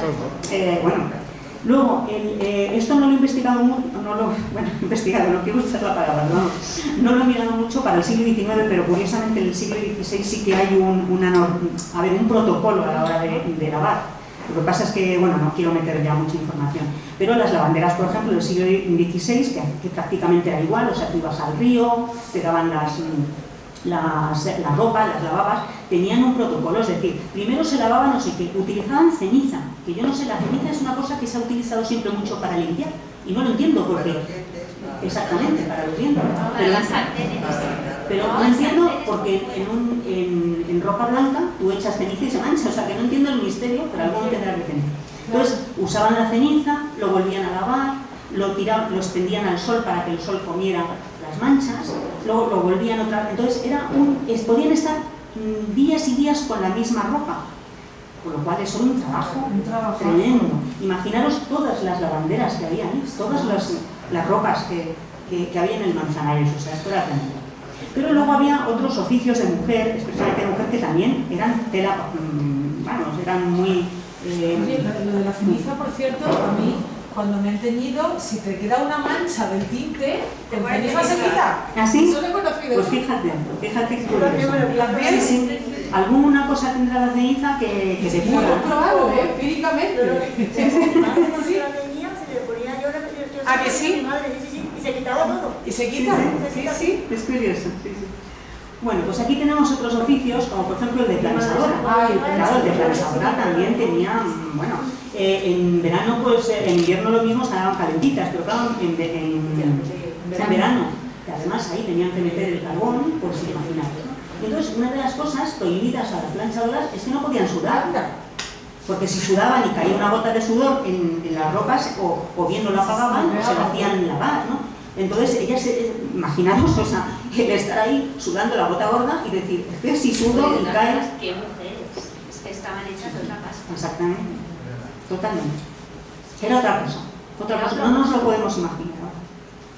Y luego estaban las cigarreras, también tuvieron su fama por la famosa Carmen de Primer, que claro, era todo muy bonito, muy romántico, no sé qué, pero las verdaderas cigarreras, que la mayoría eran mujeres porque tenían también facilidad, les dejaban llevar a sus hijos a las tabacaleras. En Madrid hubo en Embajadores una tabacalera muy importante, la de Sevilla.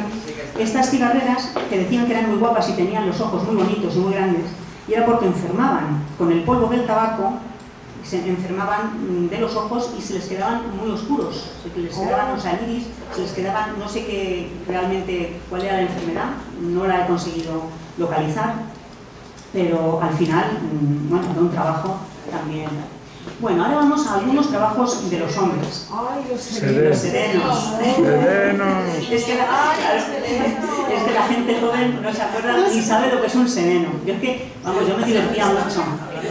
Pero bueno, los serenos de nuestras provincias, dice Ramón Gómez de la Serna, son hombres de capa larga, inmensa, caída hacia adelante, arrastrada, parda, como la de los pastores. En 1833, cuando aparece la orden de la creación y buena conservación del alumbrado contra los ladrones y fuegos, se les impone el deber de cuidar del alumbrado de aceite. Y en 1848, con la abolición del gas, se aumentan los serenos y su jornal recibiendo los estipendios de los particulares. Desde 1860 se estableció la costumbre de que las plazas de serenos se permitieran de padres a hijos, yernos o sobrinos. Una costumbre que tampoco sabemos muy bien por qué, es que los serenos casi todos eran gallegos, Sí, pelirrojos.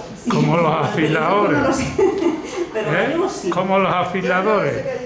Igual que las nodritas eran de Cantabria, pues estos eran, no sabemos, asturianos algunos, pero generalmente gallegos. Sí, sí. Gallegos. Y yo me acuerdo de, bueno, este que vemos ahí, que ese sí que es del siglo XIX, va pues con su linternilla y dentro iría pues con su vela o lo que sea, y el de los años 60 además iba con un...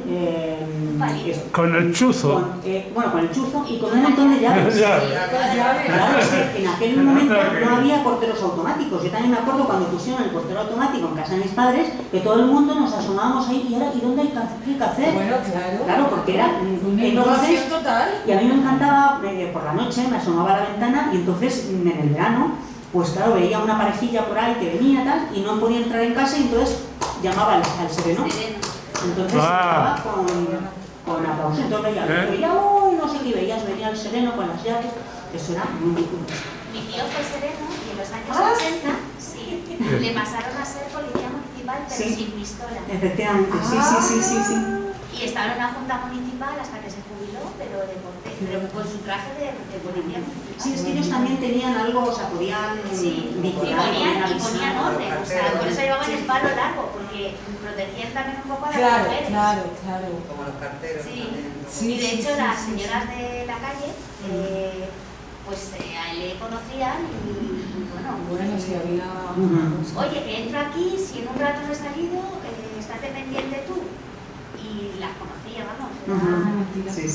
Había que valer para eso también. Claro. Sí, claro. Pero te pones a pensar y tampoco hace tantos años. No, porque la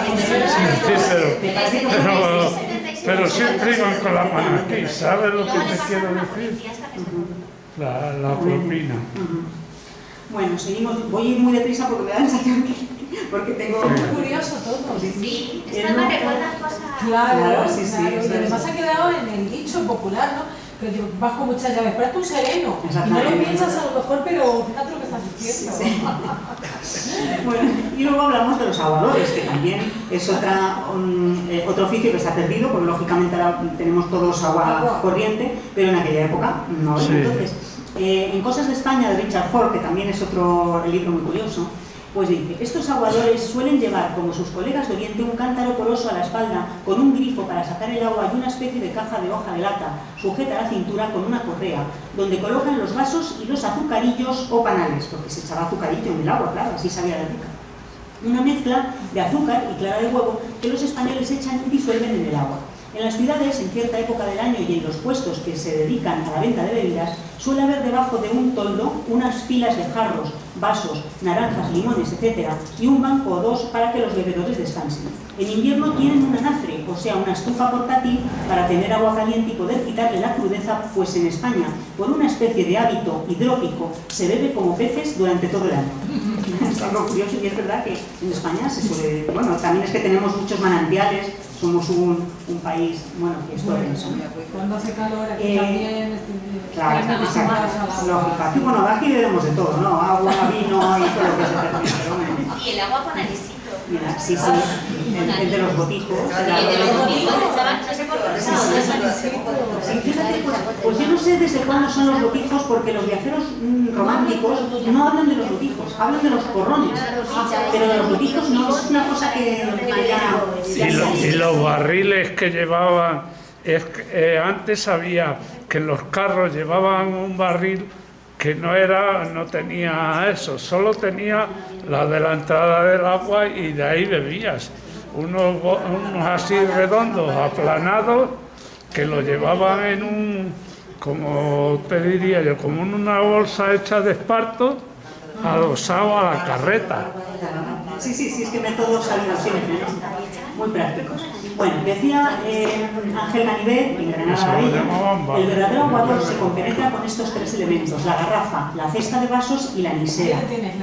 Hasta tal punto que puede decirse que es hombre como que es cesta o es garrafa, ¿no? Aquí no sé si lo veis bien, no se ve. Esta, o sea, la garrafa que la llevan atrás, hacen así, un poco como si estuvieran escanciando sidra una cosa, pero al contrario, ¿no? Y entonces ahí sale el chorrillo y del agua en el vasito.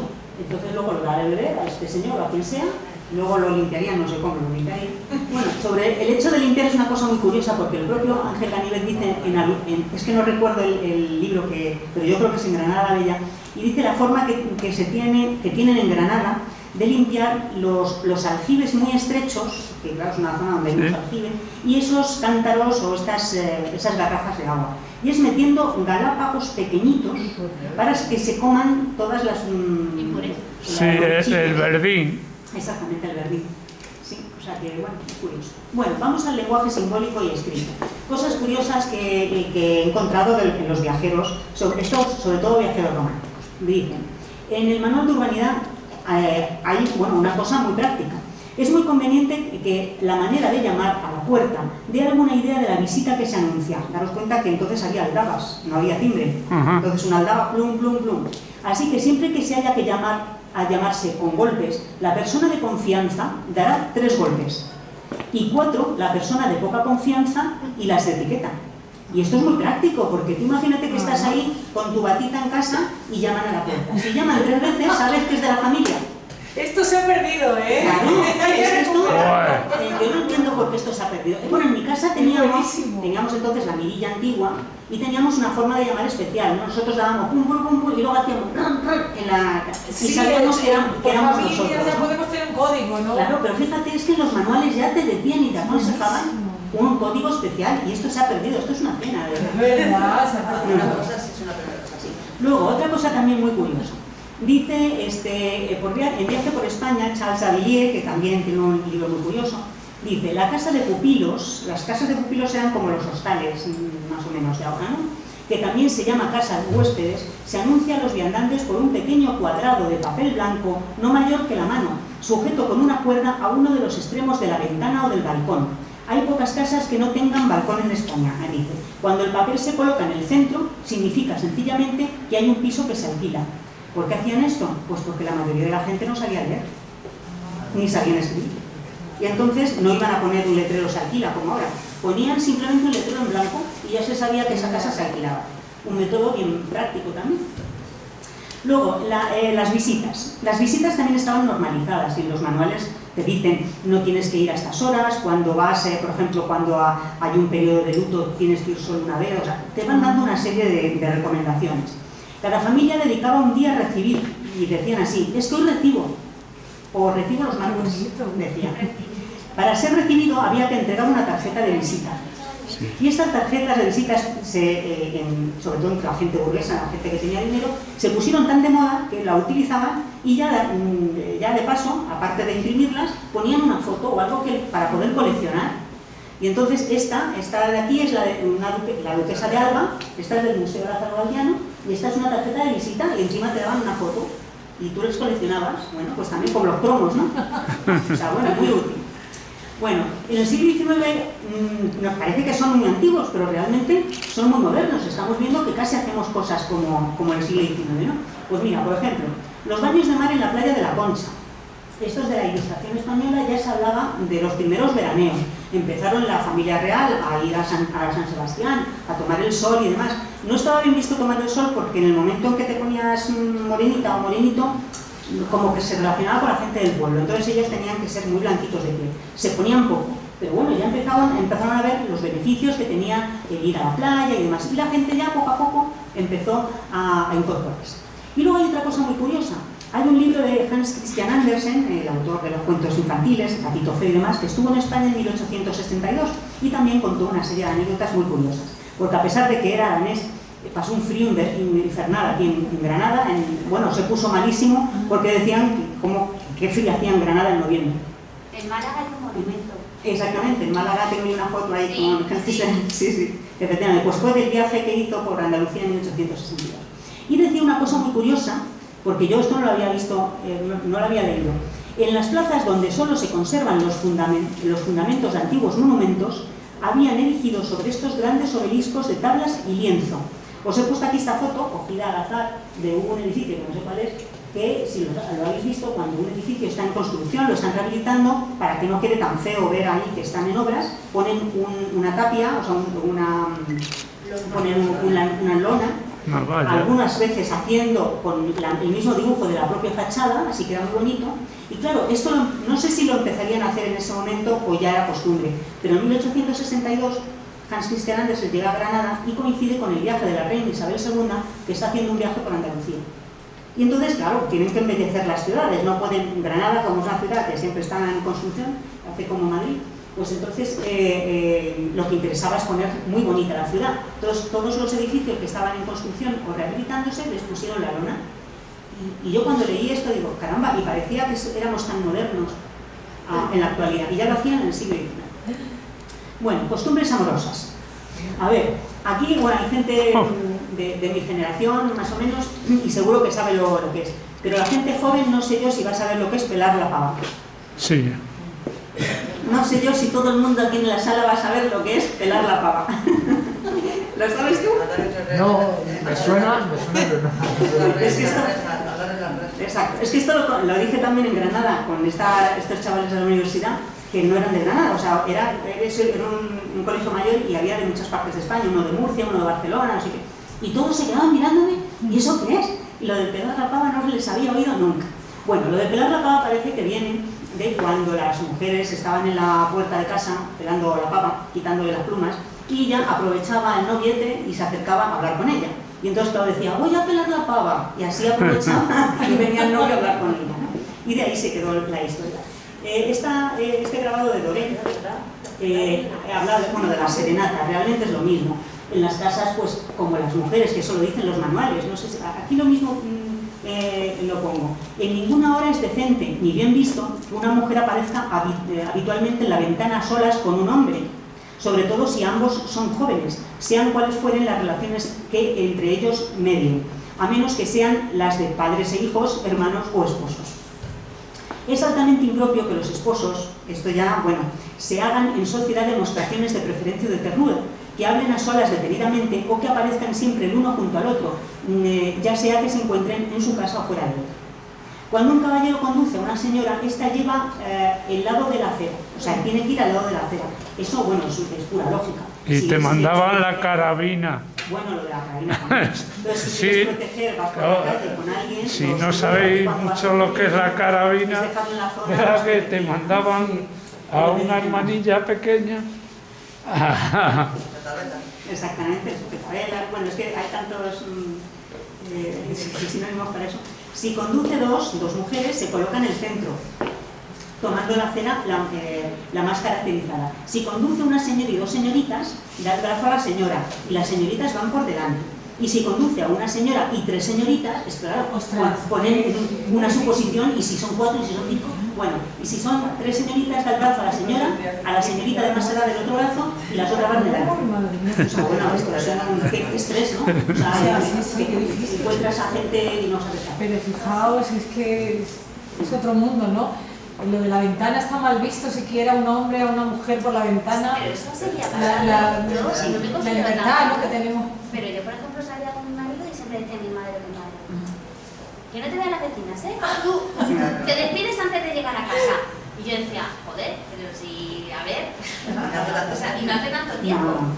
Es que ya sabes cómo es, la señora Manola, no sé qué, o sea, y yo decía, pero bueno, vale, son 25 años, pero que me refiero que no ha pasado tanto tiempo. No hemos cambiado tanto. No hemos cambiado tanto. O sea, los padres siempre están queridas. Involucionado, ¿ves? Sí, evolucionado. Tú te separas hoy día y madre mía, ahora ya no tanto, pero hace muchos años era ya como... Bueno, continuamos. El vestido o el vestuario y relaciones sociales. Por ejemplo, me estaba acordando de una cosa según venía en el metro, que no lo he puesto aquí, ahora bien. A ver, las cosas típicas del vestuario femenino, ¿no? Es verdad que cambia con lo que decía yo al principio. A principios del siglo XIX la forma de vestir es muy diferente, era tipo napoleónica, el traje era más sencillo, pero según va avanzando, el traje de las mujeres va creciendo. Y las cosas clásicas del traje es el miriñaki o polisón.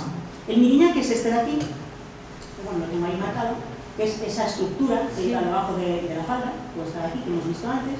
Y el polisón era, a ver si lo señalo, esta parte de aquí detrás, que realmente lo que era un cojín, un tipo cojín atado a la cintura, que lo que hacía era levantar la parte de atrás. O sea, ibas con un pollito, ¿no? Así. Decían que el mejor polisón y el mejor traje es el que podía mantener una taza de té. apoyada. Bueno, tela. Es muy elegante, dice ahí, y decente en todas ocasiones el uso de los guantes, y jamás de ver a una señora ni un caballero ponerse a bailar sin tener con ellos cubiertas ambas manos. Me acordaba en el metro de los manguitos. Los manguitos eran, a ver si os acordáis que hace unos años se puso de moda un cuello para poner así que era como de peluche.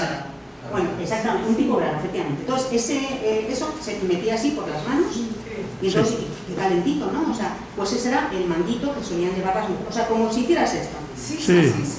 Entonces, en algunas películas lo ves.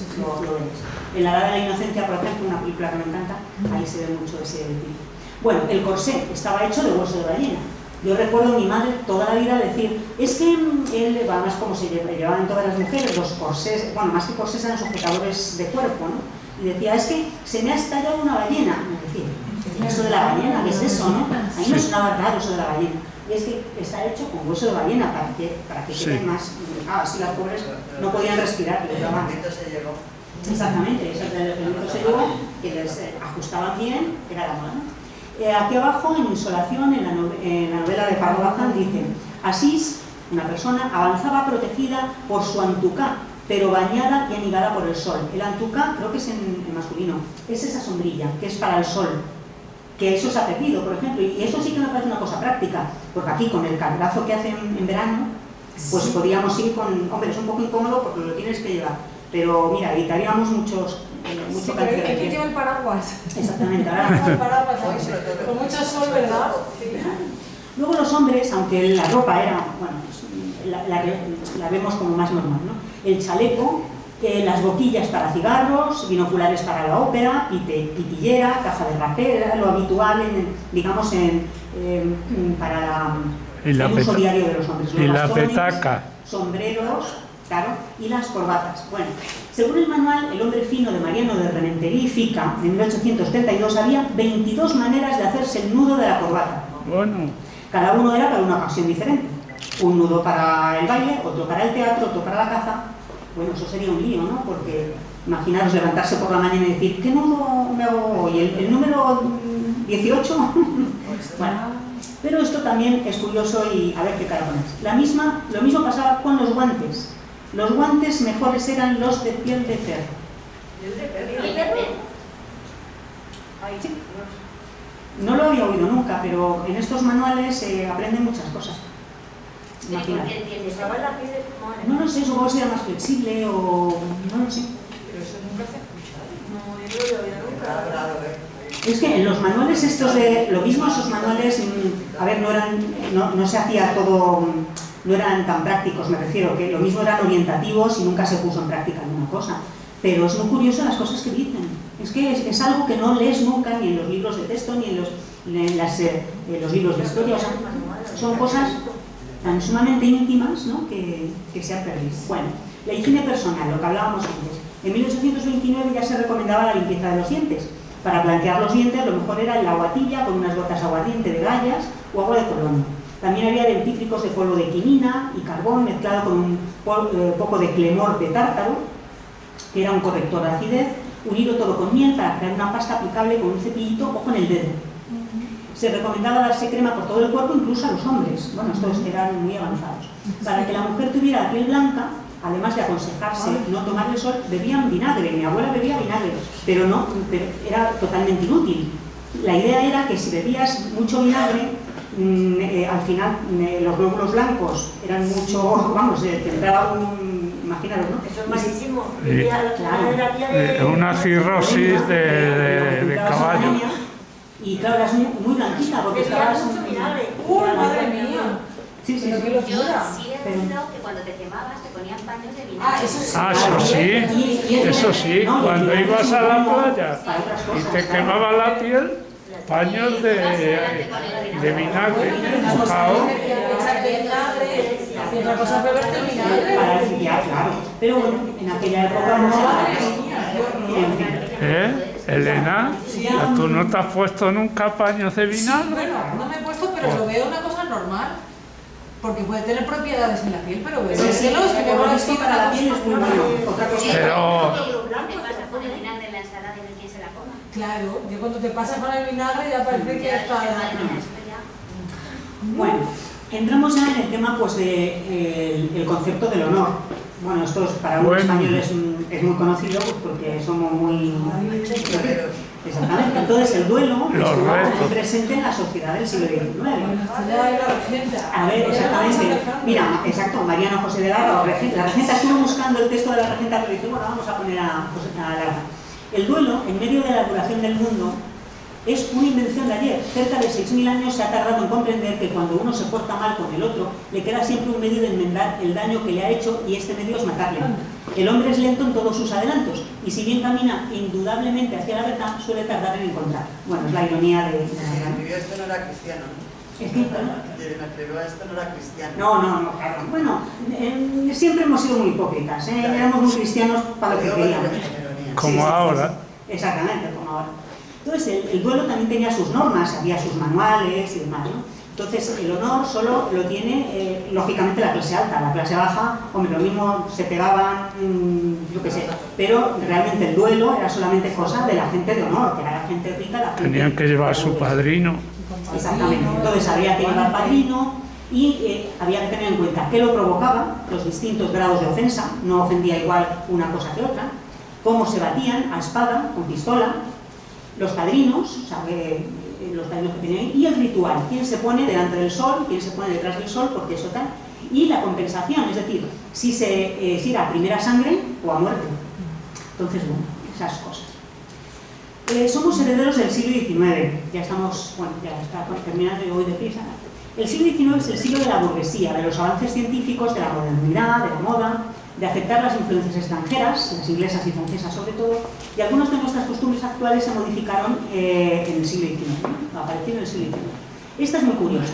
La galette de roi se puso de moda en Francia y la introducen en España los Borbones, y es en el siglo XIX la burguesía, copiando a los reyes, cuando comienzan a cocinar este bollo el día de Reyes, dentro del cual se mete un regalo.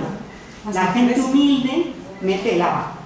¿Qué es? El roscón de Reyes. La sorpresa. Lo del roscón de Reyes es curioso porque, bueno, fíjate, el roscón de Reyes es francés, pero se introduce aquí en España y se convierte en algo tan español que ellos parece ser que lo llaman el roscón español. O sea, bueno, estas cosas. Bueno, pues lo que decíamos antes, es el momento en que la gente empieza con el veraneo y también empieza a tener un sentido importante el turismo. El Gran Tour que pongo aquí es el viaje que se pone de moda entre la gente importante y gracias a eso empiezan a viajar a todos los países, sobre todo de Norteamérica vienen a Europa, de Europa se reparten en países sobre todo de Oriente y descubren que España es como Oriente, como Egipto, como cualquier país árabe, pero con los beneficios de que tenemos un clima fenomenal, que somos europeos, que no sé qué, y entonces empiezan a viajar a España y ahí se convierte la costumbre del turismo.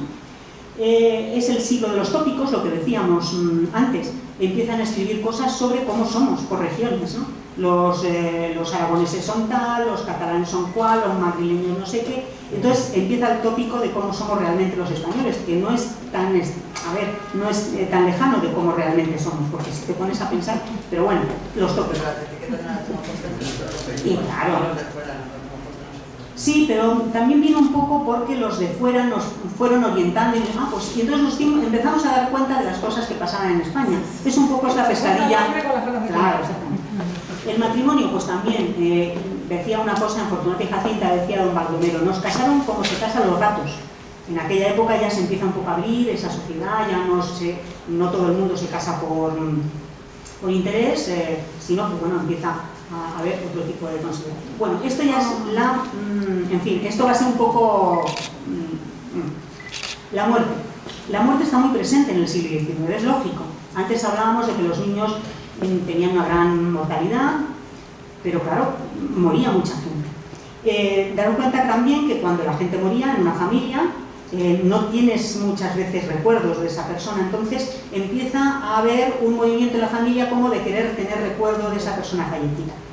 Y esto es curioso. A ver, hay referencias a la muerte en el siglo XIX, además el romanticismo, que también es un movimiento en el que usa y se nutre de la muerte como un efecto rebote, ¿no? Por ejemplo, aquí Carolina Coronado, en 1844, ya escribe, bueno, ella y un montón de gente más, siempre hay poemas dedicados a la muerte, a una persona fallecida, además, ¿no? Duerme niño, el sueño blando, en esta cuna escondida, ¿no? Pero luego, por ejemplo, en el caso de las personas a las que se les fallecía, se les moría una persona muy cercana, sobre todo los niños, pues para tener un recuerdo de ellos, o bien mandaban a hacer un cuadro, o bien, en este caso, como pasaba aquí con la posible hija de Isabel II, fallecida a los 3 días, pues se le encarga a un escultor hacer una obra, ¿no? Nosotros vemos esa obra y vemos un niño esculpido en piedra, pero realmente es la imagen de un niño fallecido y es para recuerdo de los familiares. En el caso de los cuadros es algo también muy curioso. Había muchos pintores, hay uno conocido en Granada, que es Manuel Gómez Moreno González, que es tiene cuadros impresionantes y demás. Como no podía mantenerse muchas veces de los cuadros, pues se mantenía de pintar cuadros de muertos. La gente contrataba a los pintores para que pintasen pero es que los pintaban en el momento, es decir, cuando hubieran fallecido, para tener el parecido o sea, eran retratos en el momento del fallecimiento. Pero claro, la cosa avanza, el siglo avanza y tenemos la fotografía. Y aquí tenemos fotografías de muertos. Estos niños han fallecido, están en su casita y, bueno, pues es que es muy horroroso, ¿eh? Pero bueno, hay que entender la situación en aquel momento. Estos señores, que además no parece que sean de una...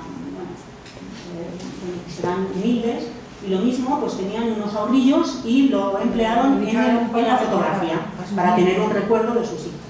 Dicen, en Nazarín, dice Caldós, vimos que sacaban luego un cadáver de niño como de 2 años en ataúd forrado de percal color de rosa y adornado con flores de trapo. Salió sin aparato de lágrimas ni despedida maternal, como si nadie existiera en el mundo que con pena le viera salir.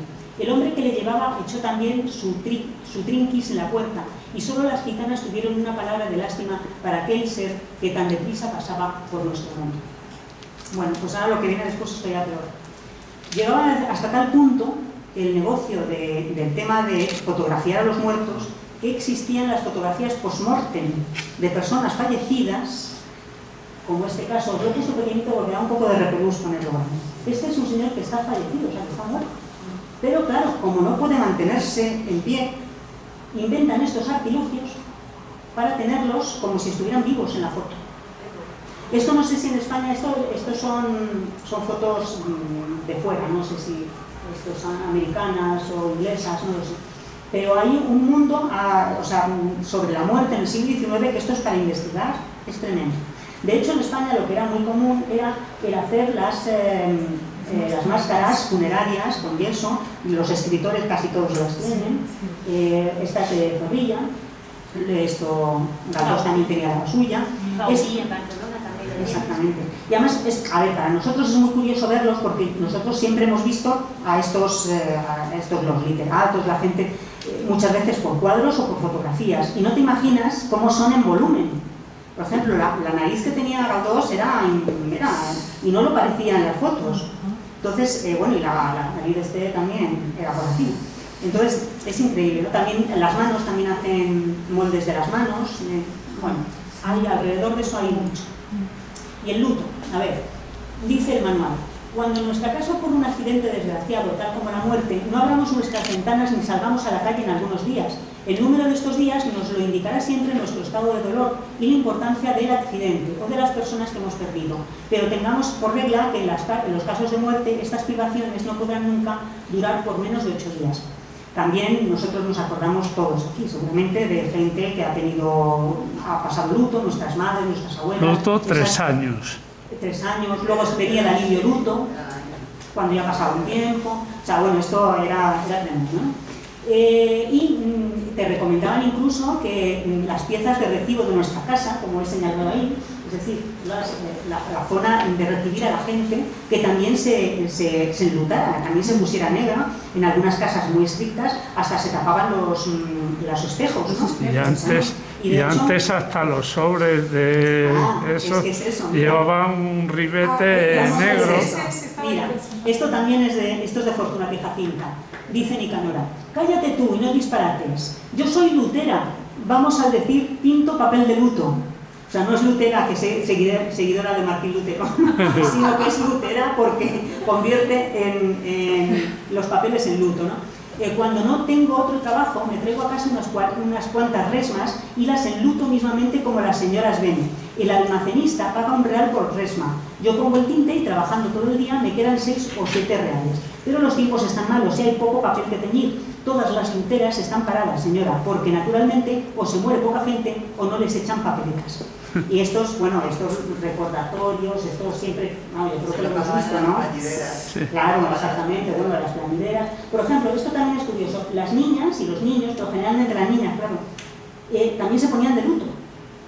Hay una carta de Galdós cuando murió la madre de su hija, es que ellos no vivieron juntos, no se casaron, pero siguieron manteniendo la relación, y de hecho con la hija luego pues, tuvo una relación excepcional y tal. Pues tiene una carta diciéndose a la niña, que entonces tenía unos 11 años, y dice: dile a tu tía que te compre un traje de luto, que tienes que ser una buena niña. Entonces, bueno, ya estamos terminando. Bueno, el cadalso, seguimos con la muerte, también otro tema un poco morboso. El Código Penal de 1822 establece que la ejecución se hará sobre cadalso de madera o de mampostería pintada de negro, sin adorno ni colgadura alguna, en ningún caso y colocado fuera de la población, pero en sitio inmediato a ella y proporcionado para muchos espectadores. El reo vestirá con túnica y gorro negro, irá maniatado y sobre una mula. Si ha incurrido en pena de infamia, irá sin gorro y sobre un vil asno, animal considerado de baja categoría. Llevará un cartel en la espalda con la descripción del delito, pero como muchos no sabían leer, se iba anunciando en cada esquina. Lo normal era morir a garrote. Lo de garrote parece ser que era algo muy español, aunque la manera rápida o morbosa dependía del delito cometido. La horca fue perdiendo interés. Fue uno de los instrumentos de ejecución más crueles.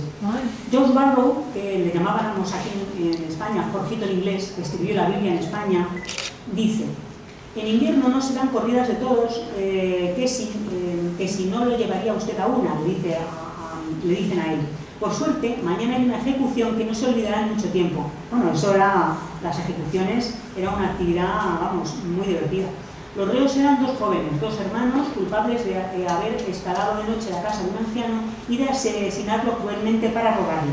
En España estrangulan a los reos de muerte contra un poste de madera en lugar de colgarlos, como en Inglaterra, o de guillotinarlos, como en Francia.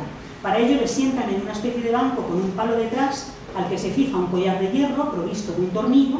Con el collar se abarca el cuello del reo y a una sola señal dada se aprieta el tornillo hasta que el paciente expira. Esta es una escena del garrote vil, que no se ve muy bien. Aquí se ve algo más, es Luis Candela sufriendo garrote. Era es un trozo, o sea, era un cuello de hierro. Estuvo hasta los años 1970 y pico. 70 y algo. Sí, en época franquista se seguía matando a garrote vil. Tampoco hace tanto tiempo. Ya parece mentira. Parece que es hace el siglo. Sí, como una cosa de estas de... Y bueno, vamos ya terminando, y esto ya es más agradable. A ver, decíamos antes que se utilizaban la cabeza para hacer cosas, como de soporte y demás. Pero también se tenía especial cariño e interés por las partes del cuerpo, como por ejemplo el cabello. El cabello no era como ahora que vas a la peluquería, te lo cortan y lo tiran, no. Entonces se recogía ese cabello para hacer pelucas y para hacer cosas tan interesantes como esta, que es hacer arte. Se hacía arte con el cabello de la gente. También en la de Bringas, de Benito Pérez Galdós, uno de los protagonistas se dedica a hacer cuadros con el cabello y dice: el color de esta bella obra de arte era castaño, negro y rubio. Estaba encerrada en un óvalo que podría tener media vara en su diámetro mayor, y el aspecto de ella no era de mancha sino de dibujo. Era, en fin, el tal cenatofio, un trabajo de pelo o en pelo, género de arte que tuvo cierta boga, y su autor, don Francisco Bringas, demostraba en él habilidad benedictina, una limpieza de manos y una seguridad de vista que rayaban en lo maravilloso, sino un poquito más allá. Pues eso que veis ahí está hecho con pelo, con cabello. Y ahí vemos, por ejemplo, uno, guardapelo de luto. Vamos, cualquiera que hayamos sido madres, nosotros, vamos, seguro que si estáis aquí, tenéis hijos, habéis guardado los dientecitos del niño. Sí. Bueno, pues ahora por lo visto te aconsejan que lo hagas porque así tienes el ADN y si hay algún problema médico puedes recurrir a su herencia genética. Bueno, pues aquí la gente para guardar un recuerdo también cortaban el pelo de la persona fallecida y lo metían en un guardapelo. Y dice también, lo que sí espero, esto es otra vez de las Bringas, le dice una vecina al que está haciendo el cuadro, lo que sí espero de la rectitud de usted, dice Carolina, disimulando la desconfianza por la cortesía, es que por ningún caso introduzca en la obra cabello que no sea nuestro. Todo se ha de hacer con pelo de la familia. Dice, señora, por los clavos de Cristo, ¿no cree usted me cree usted capaz de adulterar? No, si no digo, es que los artistas, cuando se dejan de llevar de la inspiración, pierden toda idea de moralidad y con tal de lograr un efecto. Entonces, había veces que la familia se acercaba a esta gente que hacía este tipo de cosas, decía, yo quiero un cuadro con el pelo de mi Luisita, de mi Manolito y de mi marido. Y así pues tenemos el cuadro completo con el cabello de la familia. Bueno, pues hoy una cosa muy extraña. Y luego esto de aquí también es muy curioso, porque también estaba de moda hacer recortes de perfiles de personas. Eso lo hizo Benito Pérez Galdós. Y es que era muy mañoso. Entonces, de joven, le daba por hacer recortes. Y uno de sus personajes más, o sea, tanto Jesucristo, como se le arriba, como Napoleón, que fue un personaje también que le influyó mucho, pues la verdad es que lo ves y están calcados, ¿eh? Está muy bien. Bueno, esto ya sí que es el final. Para ya dar el broche final a la conferencia, que ya os tengo aquí un poco aburrido, pues he localizado el último diario que había, el último número de la Ilustración Española y Americana del siglo XIX, para ver cómo se enfrentaron y qué publicaron el último día del año. Y entonces dice, ¿por qué nos preocupamos con el final del siglo y apenas hicieron caso de los otros nuestros abuelos? Exceptuando el año 1000, en que la fecha tenía un aspecto siniestro por creerse que era el plazo apocalíptico del juicio final, los siglos anteriores han terminado como los años inadvertidos. En todo el diario de Madrid de 1800 solo hemos leído una importante polémica sobre si era geométrica o aritmétrica la cuestión de no ser bisnietos los años 1700, 1800 y 1900. El siglo XIX es el que más se ha envanecido de sí propio y como si no fuera bastante se ha creído de naturaleza especial y como seres excepcionales y raros los de fin del siglo, que en verdad no se han distinguido por sus obras sino por su decadencia. Esa era la sensación que había a finales del siglo XIX, que era un siglo que se iba y que tampoco, bueno, exactamente, un siglo muy decadente. Se envanecerán pronto de ser gentes de principios del siglo, se alabarán tanto el siglo XX, o siglo del vapor y del buen tono, o venturoso siglo XIX, o por decir mejor, decimonono. Dijimos que pocos de los nacidos llegarían al año 2000. Claro, para ellos el año 2000 debía ser, bueno, hablar con nosotros de, bueno, ciencia ficción, ¿no? Pero el telégrafo nos da la grata noticia de haberse descubierto por el doctor Metchnikoff del Instituto Pasteur, un suero para preservar al hombre en la senectud, es decir, para alargar la vida de los viejos. No es la mejor ocasión cuando hay quien pide su exterminio y quien se mata a los 15 años cansado de la vida. Si el hecho es verdad, se acabaron las herencias. Por lo demás, el descubrimiento no es moderno, se ha vuelto a encontrar la receta que usó Matusalén, y luego hacen unos chascarrillos. ¿Y de qué se morirá en adelante si no se muere de vejez? Se reventará de juventud. ¿Y cómo se denominará esa inoculación, el embalsamamiento de los vivos? ¿Qué título al siglo de este le convendría mejor? Le han llamado el del vapor, pero es el del siglo del Chester, lo que decíamos, el del sillón, ¿no? Y así es como terminaba el siglo XIX y así es como termino yo. Así que...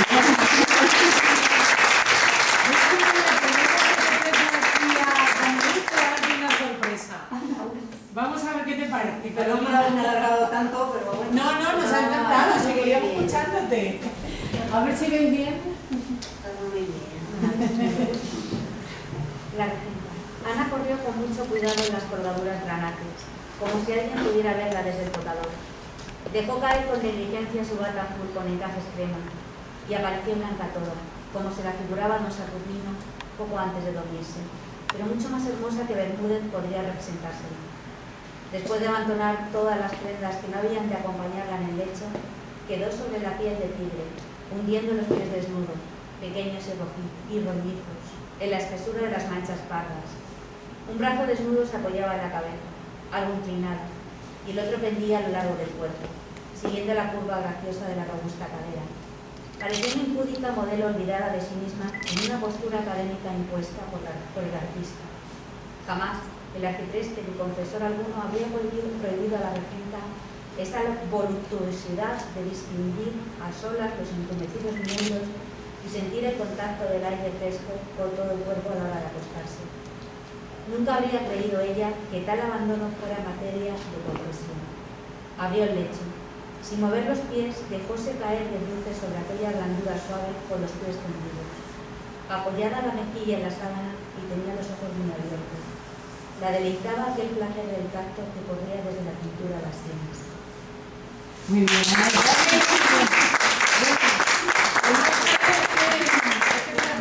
De la regenta, a Clarín, porque nos parecía, gracias Anaís, porque nos parecía un atrevimiento sumo esto de asomarse, pero como de manera prohibida, a ver a la regenta desnuda de esta manera, después de ver esta exposición que nos ha hecho Carolina de los usos y costumbres del 19, y luego este atrevimiento de Clarín, que no me extraña que siga siendo una obra.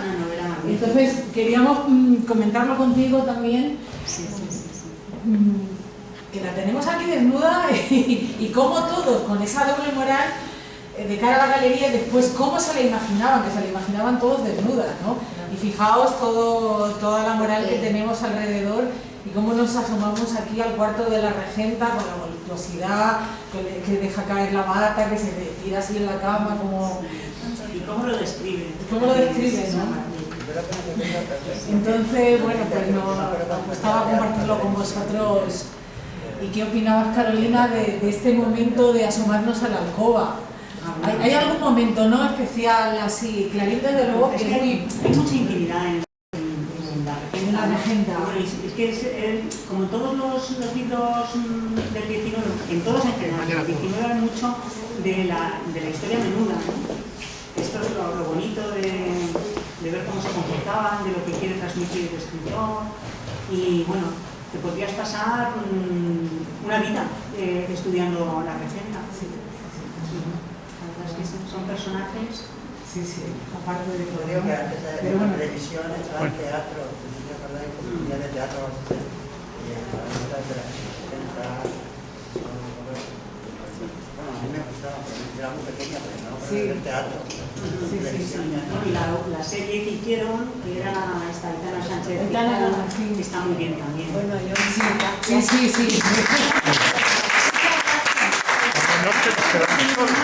Carolina, la verdad es que son anécdotas